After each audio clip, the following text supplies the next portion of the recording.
ছিল না। 5 আগস্টের পরে আজ 8 মাস অতিবাহিত হয়ে গিয়েছে। আওয়ামী লীগকে নিষিদ্ধ করা, বিচার নিশ্চিত করা, আহত এবং শহীদ পরিবারের পুনর্বাসন নিশ্চিত করার দায়িত্ব ছিল এই বর্তমান অন্তর্বর্তীকালীন সরকারের। কিন্তু অত্যন্ত দুঃখজনক হলেও সত্য, সরকারের উপদেষ্টারা এবং কোন বিশেষ নাম সর্বস্ব রাজনৈতিক দলের নেতৃবৃন্দ ভারতের এম্বাসি সহ বিভিন্ন এম্বাসি এবং আন্তর্জাতিক বিভিন্ন সংস্থার প্রেসক্রিপশনে আওয়ামী লীগ নিষিদ্ধ না করার সিদ্ধান্ত জানিয়ে দিয়েছে। আপনারা দেখেছেন জুলাই অভ্যুত্থানের পরে একটি রাজনৈতিক দল হয়েছে, সেই রাজনৈতিক দল আওয়ামী লীগের বিচার নিয়ে দুইটার প্রেস রিলিজ দিয়েছে, বিবৃতি দিয়েছে। একটা বিবৃতিতেও আওয়ামী লীগ নিষিদ্ধ হওয়ার সাহস তাদের হয় নাই, কারণ তারা তাদের শির দ্বারা বিভিন্ন এম্বাসির কাছে ইতিমধ্যেই বিক্রি করে দিয়েছে। আমরা হুঁশিয়ারি করে বলে দিতে চাই, তারা আমাদের যারা জুলাই যোদ্ধা রয়েছে তাদেরকে মনে করছেন মৃত্যুর দিকে ঠেলে দিয়ে বিভিন্ন রাজনৈতিক স্বার্থ হাসিল করবেন, টাকা পয়সা লেনদেন করবেন এবং এম্বাসিগুলোর প্রিয় ভাজন হবেন। আমরা হুঁশিয়ারি করে বলে দিতে চাই, উহারা চাহুক দাসের জীবন, আমরা শহীদ দরজা চাই।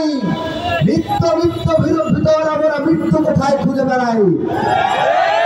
যুদ্ধ বাঁধিলে ওরা মরিবে না, ওরা লুকাইবে গিয়ে কচু বলে, ওরা দন্ত নকরহীন তবু কোলাহল করে অঙ্গনে।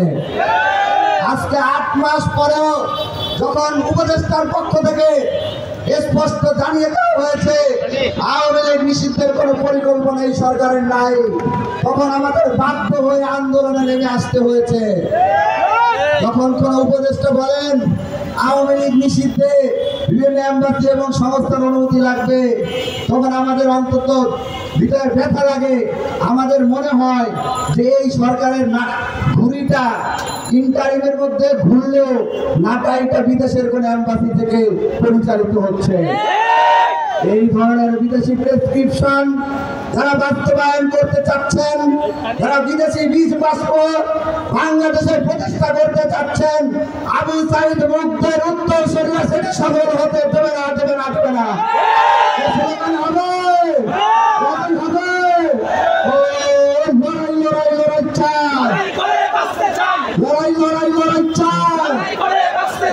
আবু সাইদ মুগ্ধ,